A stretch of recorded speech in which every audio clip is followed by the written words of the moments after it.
New Thought Media Network.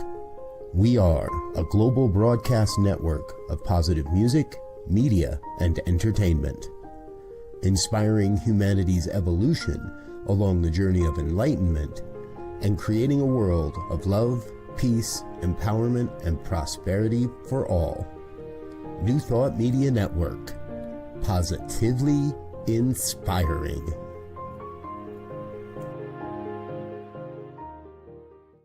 New Thought Media Network proudly presents A Science of Mind Saturday Conversations. Learn more about the Science of Mind philosophy, faith, and way of life.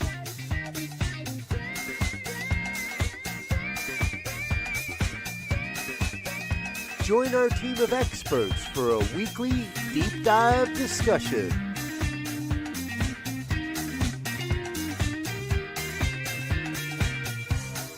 Come study the science of mind, chapter by chapter, and resources from the Science of Mind archives. Plan to join us every Saturday, 9 a.m. Mountain Time. Only on the New Thought Media Network.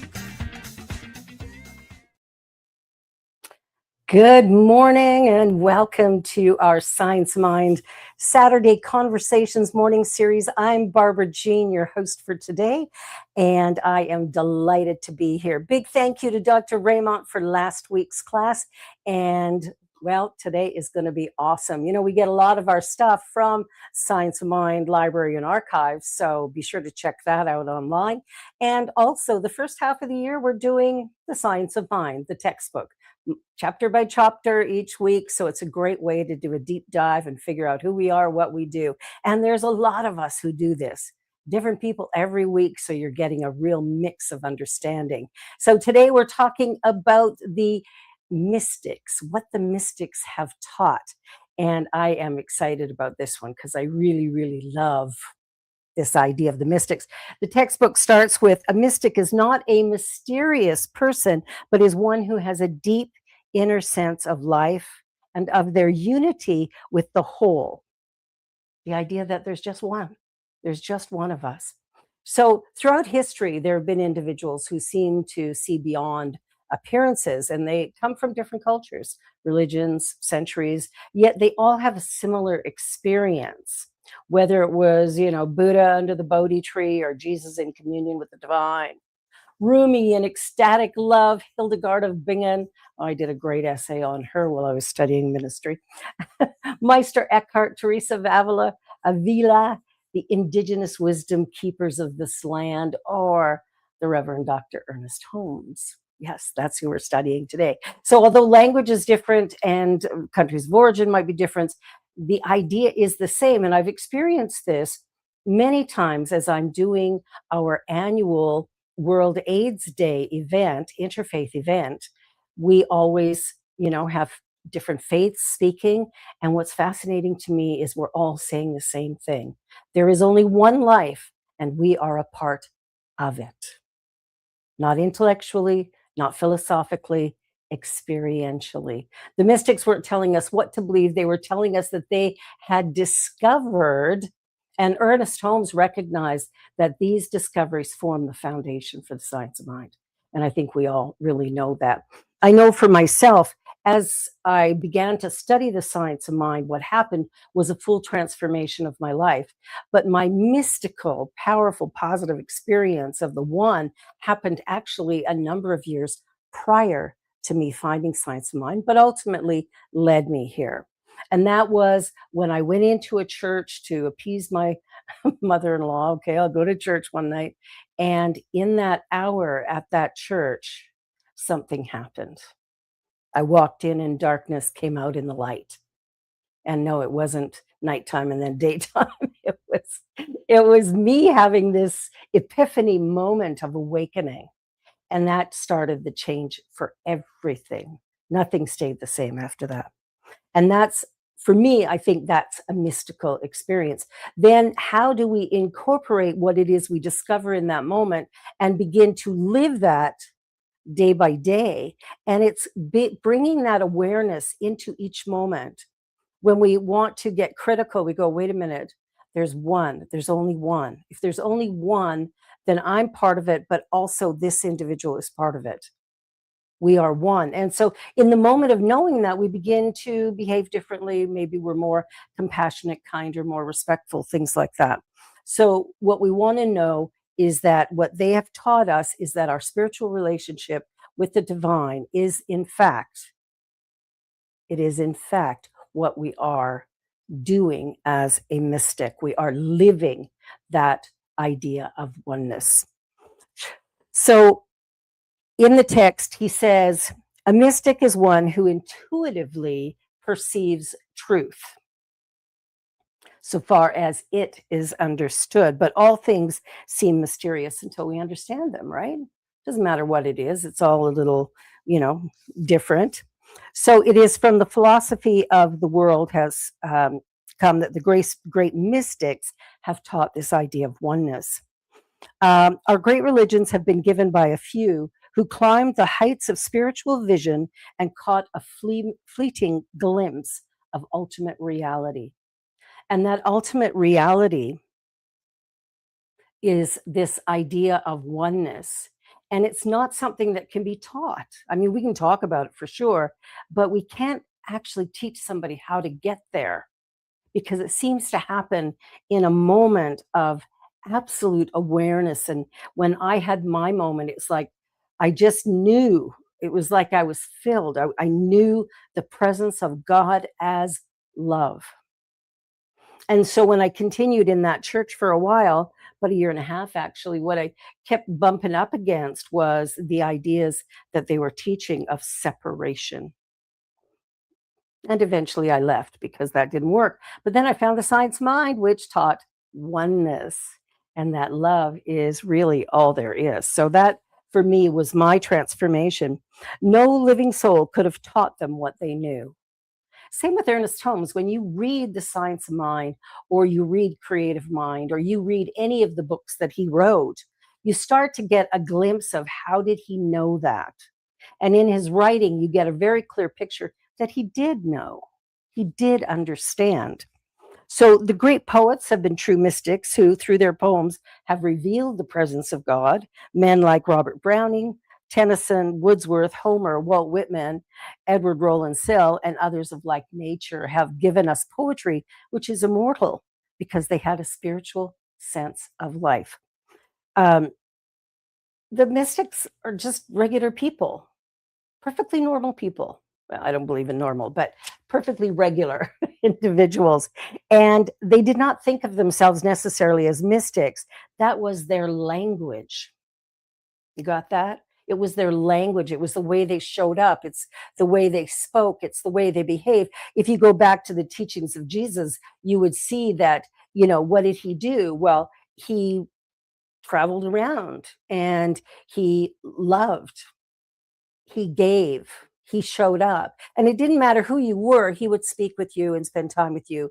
And I think that is a really great message, that if we could begin to care about each other in a different way, and of course it begins with caring for ourselves, that if we could really love, and I'm not talking about romantic love, I'm talking about the idea of oneness, that all of us in fact are connected, we're all one.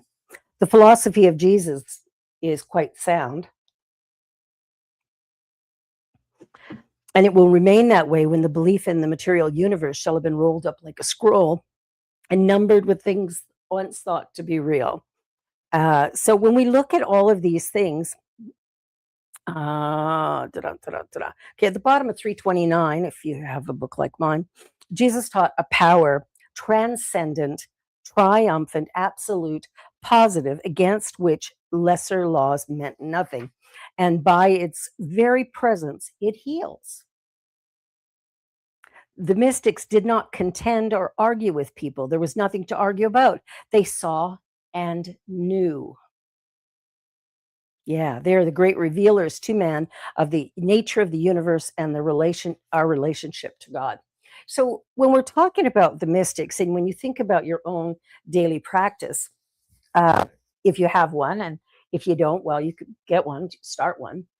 You take your daily practice and you get up and you go into meditation and you just sit in the silence for, half hour, an hour, whatever, and you allow yourself to just simply be. And it is in that beingness that we begin to receive messages, we receive insights, we receive ideas. And it is up to us to begin to act on them. A mystic was one who didn't question those. The mystic was the one who knew the next step. As soon as it showed up, they just took it. They trusted. They moved forward with a sense of possibility rather than, oh, but what if it doesn't work out? They wouldn't go there. They trusted the flow of the universe.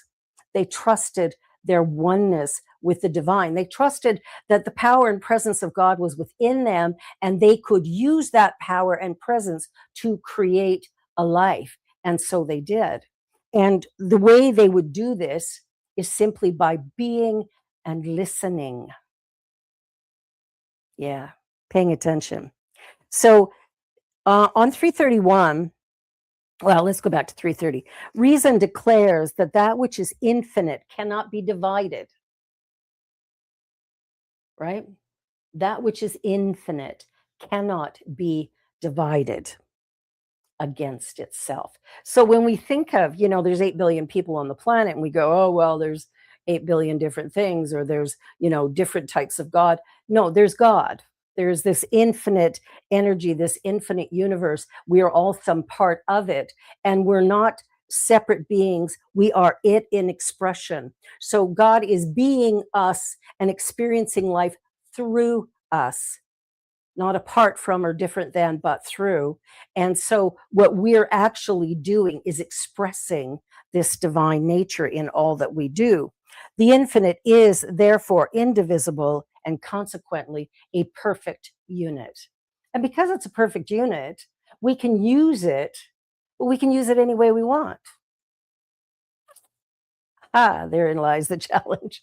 We can use it any way we want. So when we're really negative and uptight and worried about stuff, we just draw to us more and more of that, because the universe operating through us and through our word becomes manifest in the world in front of us. And when that happens,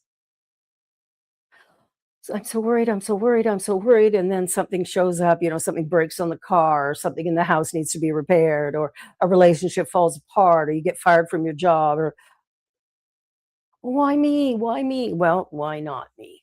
Right? That's always kind of my phrase, is why not me? If it's going to happen, why not me? And especially if my thinking has been along those lines of fear, doubt, and worry, I begin to create more opportunity for fear, doubt, and worry. A mystic was living within the energy and vibration of the oneness. And so even if something showed up that appeared bad by most human standards, the mystic would look at it as an opportunity for yet again something more to express. So they would look at it, see it for what it was, and either change direction, go over, under, through it, whatever, but they would see what it is and would not react to it, but would respond in a way that was positive and productive. All manifestation of life, this is on the bottom of 330, all manifestation of life is from an invisible to a visible plane through a silent, effortless process of spiritual realization. We must unify in our own mentalities with pure spirit. That's what a mystic has done. They've had this experience, this epiphany moment, this transcendent thing, and then decided, wow, let me live that. Let me live that. That sounds cool. I mean, I think of people like Eckhart Tolle, who sat on a park bench for 2 or 3 years and then wrote The Power of Now. The power is in the now moment, and a mystic knows that. The mystic lives that truth, that idea, and any one of us could be that. On 31, he writes, within this infinite mind, each individual exists, not as a separated, but as a separate entity. We are a point in universal consciousness, which is God, and God is our life, spirit, mind, and intelligence. We're not separated from life, neither is it separated from us, but we are separate entities in it, individualized centers of God consciousness. Individualized centers of God consciousness. Now, when we get this, I mean, when we really get this, okay, number one, we're going to stop judging ourselves. We're going to stop criticizing ourselves because we're going to see this is the divine made manifest. Why would I judge or criticize it? And then I'm going to go out into the world and realize that every person I meet is that too. Huh. And if they too are emanations of the divine one, then who am I to judge or criticize who they are, what they do, how they do it? You see, a mystic allows what is to be what is, and then takes a step forward to a greater expression of life and fulfillment by moving in the flow with the universe, making those turns or adjustments as necessary. They do it very authentically and honestly and intuitively, as opposed to trying to map out a future of the next. So where are you going to be in 10 years from now? Well, I have no idea where I'll be tomorrow. Right? I mean, that's the truth. Our best laid plans often get, flipped. And so we want to really pay attention. What is happening in my life? Where am I headed? What's going on? And what is it that I desire? And remember, those desires, if you really take a look, have been there for a long time. They're not brand new. They've been there. They've been there. They've been waiting for you to pay attention. So are you ready? Pay attention, that is. So we come from life and are in life. So we are one with life. And we know that instinctive life within, which has brought us to the point of self-recognition, still knows in us the reason for all things, the purpose underlying all things. And we know that there is nothing in us of fear, doubt, or confusion which can hinder the flow of reality to the point of our recognition.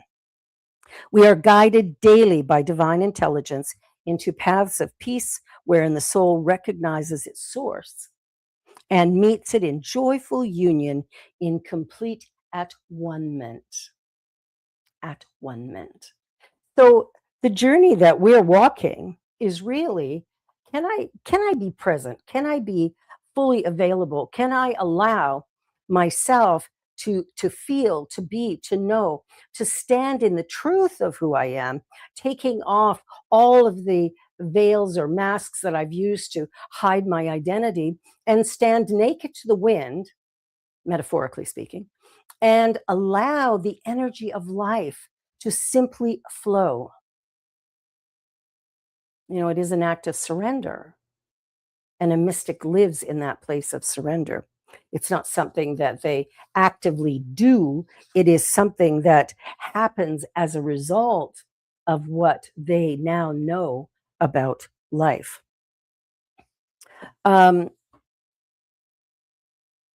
So individuality, the higher the sense of truth, the greater will be the realization of the uniqueness of individual character and personality. The real self is God-given and cannot be denied. It is the place where God comes to a point of individualized and personified expression.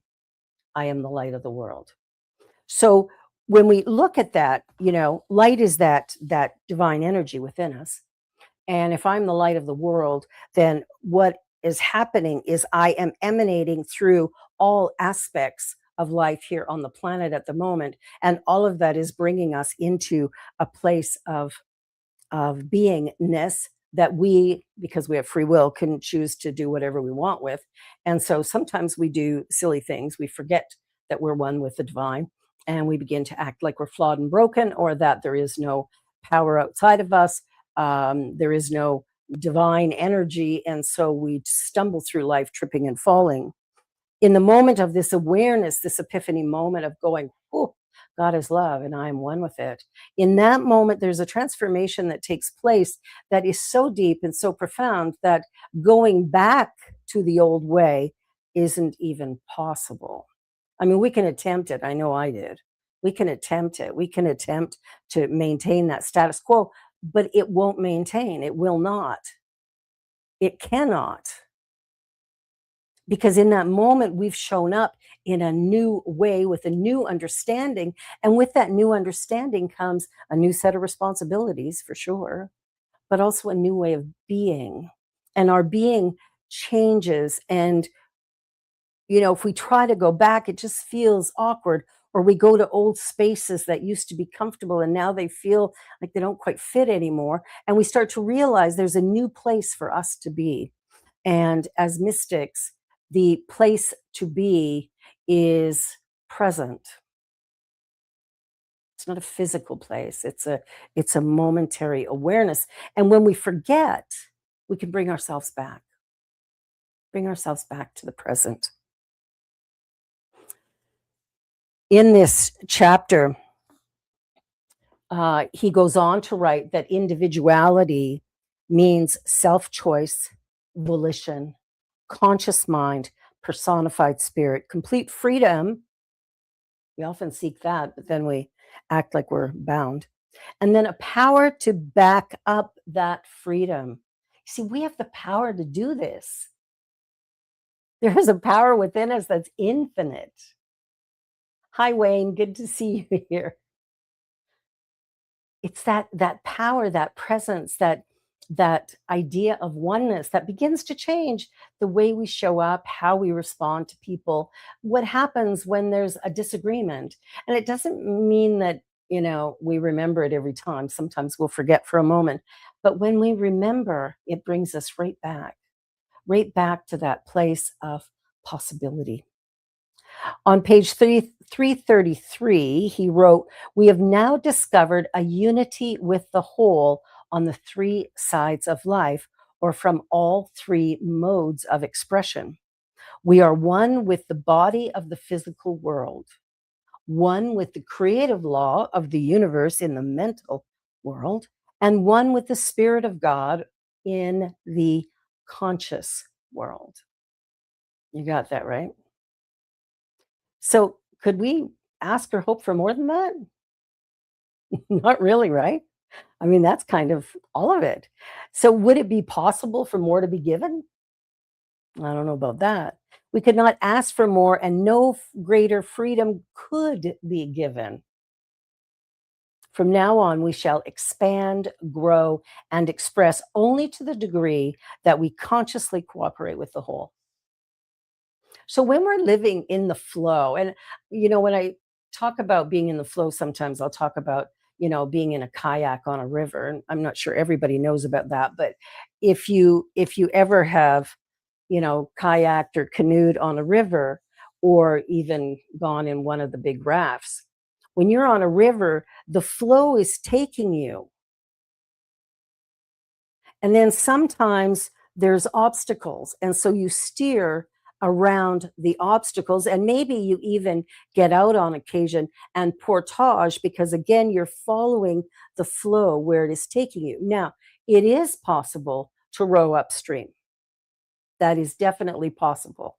It is very hard. It is exhausting, and you don't get anywhere fast. And I know I lived like that for many years. Nothing seemed to be happening. Everything that could go wrong went wrong.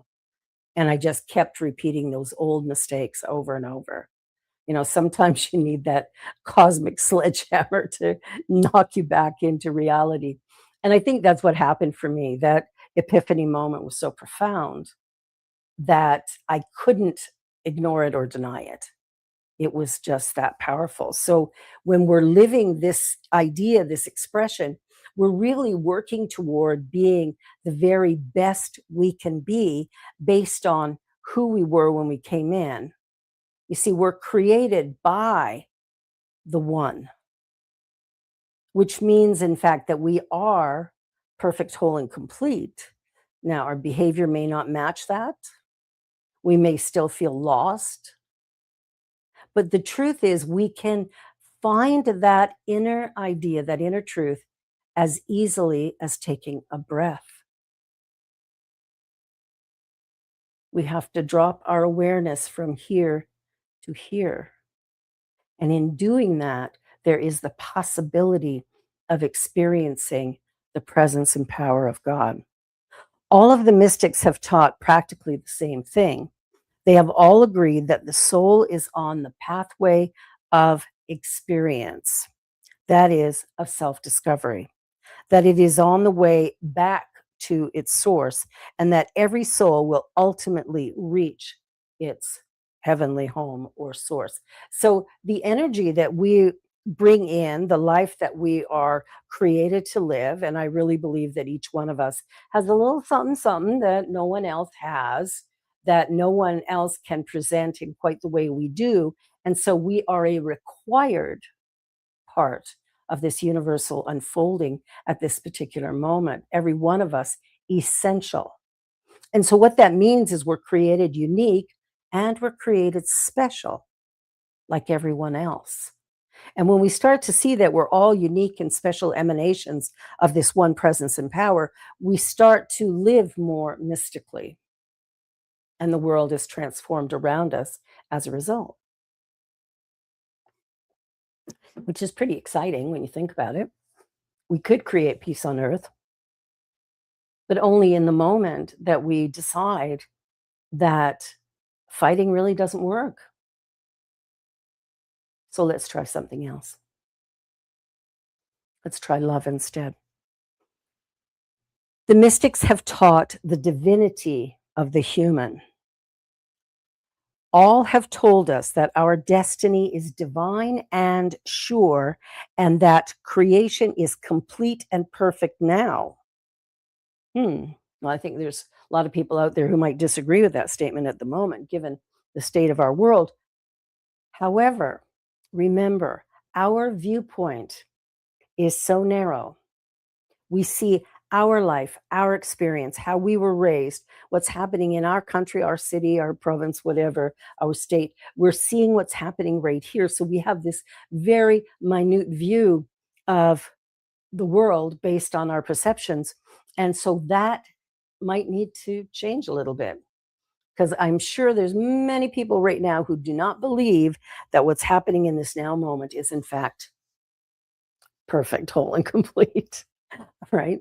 We have some kind of different feeling about that.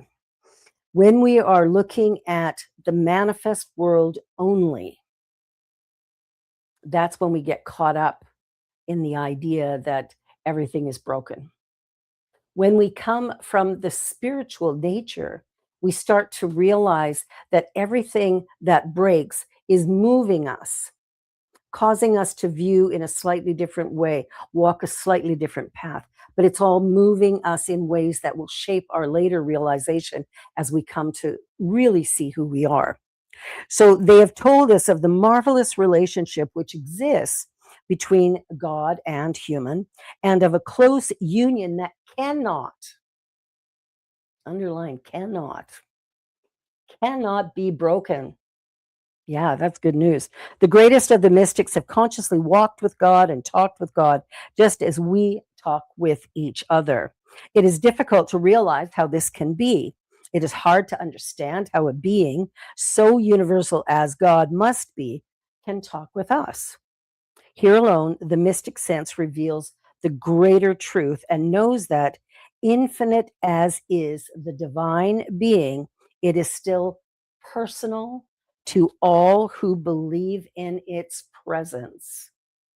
It is entirely possible for a human to talk with the spirit, for the spirit is within them, and they who made the ears can hear. So when we are looking at our journey, when we're looking at our life, we might go, but this happened and that happened and this, whine and snivel, all these things happen. Yeah, they've happened. And if you talk to every person on the planet, you'll find stuff has happened to all of us. But our choice is, do I live in the mud or do I lift myself up and go, now what? What could be there for me? What could be bigger or better or brighter? What if I'm merely the caterpillar in the chrysalis and I'm now breaking free, and that freedom is the butterfly, the beauty, the grace, the wonder of this? Am I ready for that transformation? And that's kind of what's occurring, whether we recognize it or not. And sometimes we've so owned this stuck place. It is so familiar to us that we hang on with a grip that, holy man, is leaving claw marks all down the side of it as we try to release. You see, we cannot force this to happen. We have to be in the experience of living in order to free ourselves to the place of living a life that is mystical. Yeah, that's the way. The great mystics taught that humans should have no burdens. Whoa. And would have none if we turned to the one. So think about any challenge you might have in your life today. And instead of looking at the challenge, instead go into the quiet, go into a prayerful place of treatment and allow your mind to quiet and no longer look out here, but rather go within here and go, I know who I am and I know whose I am. And then sit in the silence and listen. And when you hear that still small voice begin to speak to you, because it will, you just have to listen. It will tell you what's next. Take a step forward, make a phone call, go here, go there, do this, do that. There'll be some kind of inspiration that will come up that will allow us to know what our next step is. So we can get there, but it is really a daily and ongoing practice. The human would have no burdens if they kept the high watch toward the one, if they always turned to God. So when a problem arises, like where do you turn? I mean, I remember years ago losing my car keys. Now I'd got out of the car, so I'd driven to where I was going. I walked into my daughter's house. Um, and then 10 minutes later, I'm looking for my keys so we can go to the beach. Nowhere to be found. I walk back out. They're not in the car. I didn't drop them on the street. I'm looking around her sofa. And finally I went, oh, whoa, wait a minute. Stop doing and just be present. And so I just closed my eyes and went, I know where they are. I put them there. And I sat for just a minute or so. And my granddaughter, who was about 3 at the time, goes, Mom, is Nana sleeping? It's pretty funny. And in that moment, I went, check your purse again. And I go in my purse, and there was a little tear in the lining of the purse, and the keys were underneath. When we stop doing and allow ourselves to be present, what happens is insight will lead us wherever we need to go. And that's the key to remember. And when we're doing mental healing, the spiritual practitioner should sense everyone as a divine being. It doesn't, I hear people all the time going, oh, pray for this, pray for that, pray for the other thing. Pray for my husband to be better. Pray for my sister-in-law to show up differently. Pray for, we don't do that. We don't do that here. I don't do that at all. If somebody asks me to pray for someone else, the only way I will treat for them, I will treat for their highest and best good, whatever that looks like for them. I'm not going to define it. I'm not going to try to figure it out. If somebody comes to me and says, pray for somebody else, I ask them what I can pray for them. I want to do treatment for them. They obviously have something going on that they're trying to change. It looks like another person, but the truth is, everything outside of us came from within us. Now, that's not to blame people for what's going on in their lives. It's just an awareness. And the power of that awareness is if I can see it and if I actually created it, I have the ability and the power to change it. I'm not stuck with it. I'm not stuck with it. I actually can change it. And this is what the mystics taught. They taught us that we are this divine emanation of spirit. And if that's true, then we are powerful, we are creative, we are intelligent. Let's use that. Let's use that. For a practical application, this is on 336. Suppose one is treating a person who is low in vitality. The practitioner must recognize not low vitality, but real vitality, recognizing the I amness, the all powerfulness, God. In such degree as we contemplate the spirit of livingness, it becomes manifest. So when we're treating somebody like that, we're not looking at the problem. We're looking at what it is they truly want. And when I do treatment with anyone, I always ask two questions. What do you want? But how would you feel emotionally if you got it? So the wanting part was easy. The emotion sometimes is a little tougher. And then I treat around those emotions. You want a new car? Well, go to the dealer and get one. Well, no, I can't afford one. Oh, so you need money. There's lack of funds. Well, not really. It's just I got laid up. Oh, so you need a job, right? You want to figure out what the want is. And then when you figure out what that is, then, what is it that you would feel if you had it now? Because those feelings can happen in the now moment. And when we are feeling alive and well and excited and we're accepting inspiration from the divine, it's fascinating how our pathway just opens up because our heart has opened. So we want to pay attention and make sure that we are listening to the things that are coming.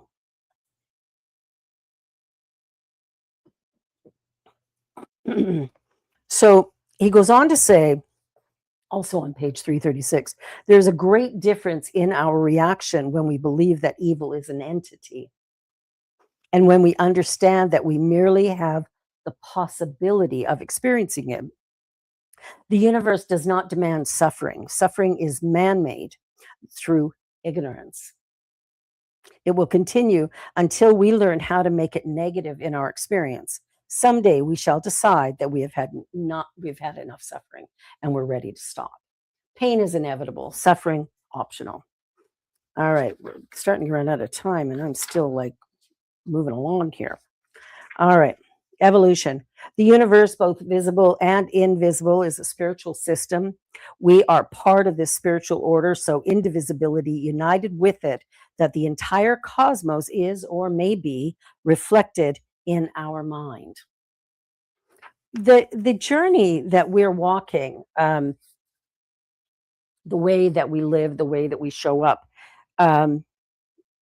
really is personal, and we can do whatever whatever we choose. We can become all that we dream about. And I think about some of the people who've done some really cool, great things, like Jim Carrey, when he sat on the up by the Hollywood sign in the Hollywood Hills and said, hey, I'm going to earn $13 million in a movie, and wrote himself a check. And when he did The Mask, I believe that's the one he got paid $13 million for. It's in that moment of going, what is possible for my life? And listening, and then not worrying about, whether or not you can or can't do it. And, don't go telling 25 people who don't believe in you. That's like, setting yourself up for failure. If you have this big, bodacious, wild, incredible dream, go for it. Go for it. Think about, sit in the silence and go, what's next for me? What is mine to do? And allow yourself to begin to receive that inspiration so that you can move forward in alignment with the universe to begin to create that. And you'll know if you're in alignment because things will flow. All right. When things start getting blocked and stopped, that's when we have to reassess. And that's when we need time in the silence. Silence is golden, remember? No, I won't sing. So, God is universal intelligence or spirit. The only way intelligence can move is by an interior movement. God must move within God if God is all. Or the universe must move within the universe if the universe is all. Whatever word you're comfortable with. I know some people don't like the word God for some reason. So we want to make sure that we use language that is satisfactory to us, language that helps us to understand what we mean. You know, if we have a problem with a certain word that has been used in religion and we can't sort of break ourselves of that, then we need to choose a word that we can live with. And then when we're reading something like the science of mind, we can turn around and change, because you'll notice I've changed a bunch of words as I've been reading this. You know, instead of saying he and him, I'm saying they and them. It's like how we speak to create a more inclusive experience, not only for ourselves, but for others. So cosmic consciousness as one's consciousness of their unity with the whole. So that cosmic consciousnness is where I know I am one with God. That's my cosmic consciousness. Wow, I have trouble with that. Dean Ing, perhaps the best thinker in the Anglican Church of today, well, that was in the 1920s, tells us that Plotinus had 7 distinct periods of cosmic consciousness, in which state he was so completely unified with the universe, he became one with it. His spiritual philosophy was a result of these experiences. Plotinus, who will recall, was one of the greatest of the Neoplatonic philosophers. So when we look at the idea of cosmic consciousness, it's an idea that, you know, some of us are striving for, and many of us might even achieve. Cosmic consciousness cites many instances of known and authentic records of people who have definite cosmic experiences. In this scientific approach to the subject, Dr. Burke calls attention to the necessity of distinguishing between psychic revelations and cosmic consciousness.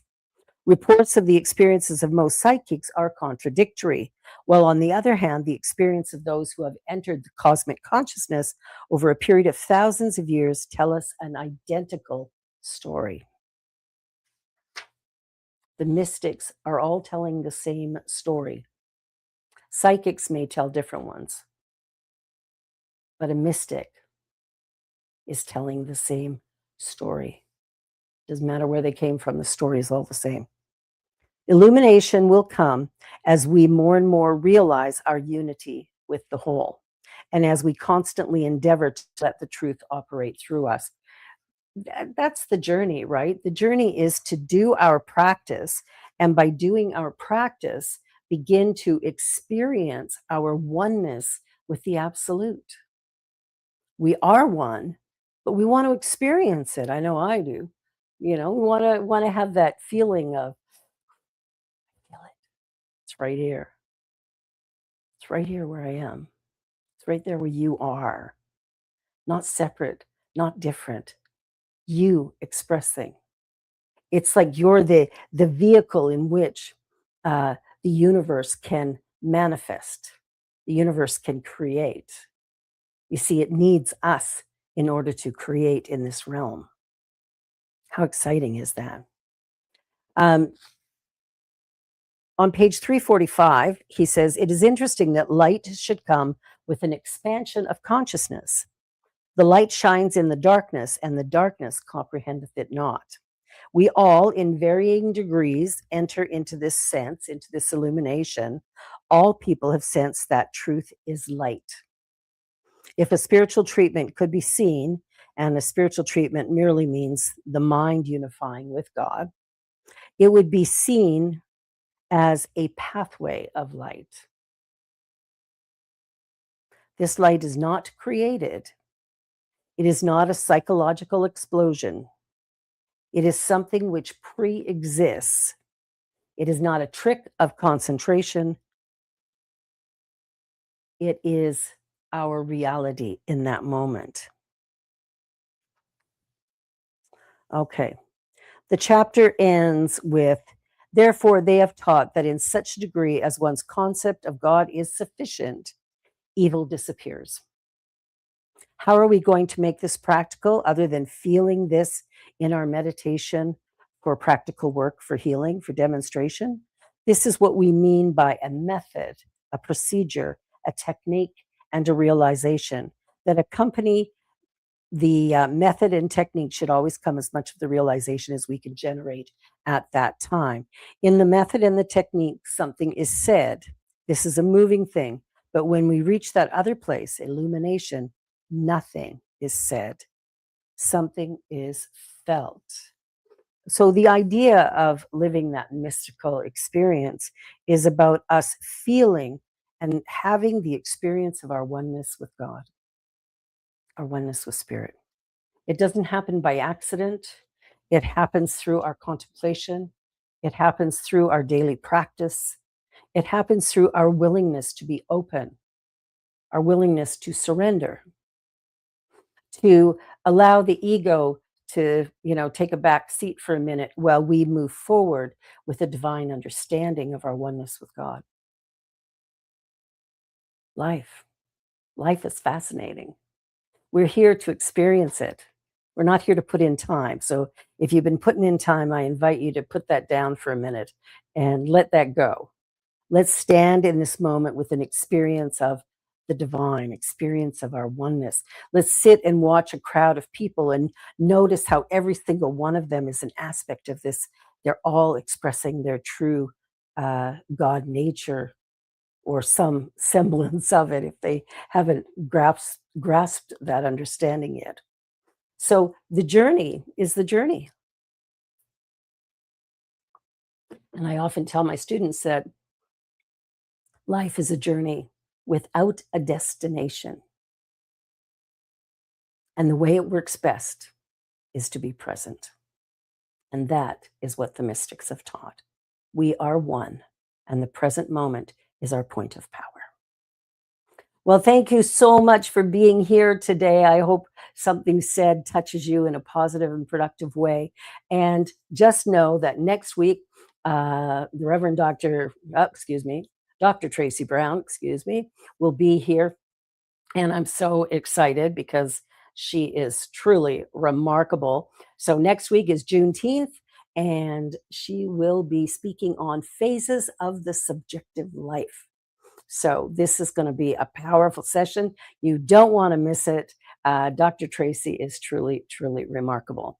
Well, you've been watching the New Thought Media Network, and I am so excited and delighted to be able to have shared this time with you. And as you move forward, be sure to like, share, and subscribe, and consider a donation to ntmedia.org. Just hit that donate link and make sure that this programming stays on the air.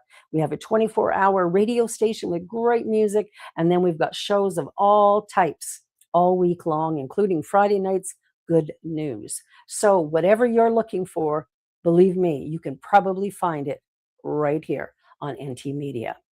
Thank you for watching. Thank you for being here. And be sure to come back next week when Dr. Tracy is here sharing more on the Saturday Science of Mind speaker series. And for extra information, don't forget about the Science of Mind archives. Go to the Science of Mind Library and Archives and become a member and see what kind of great stories and stuff you can get from there.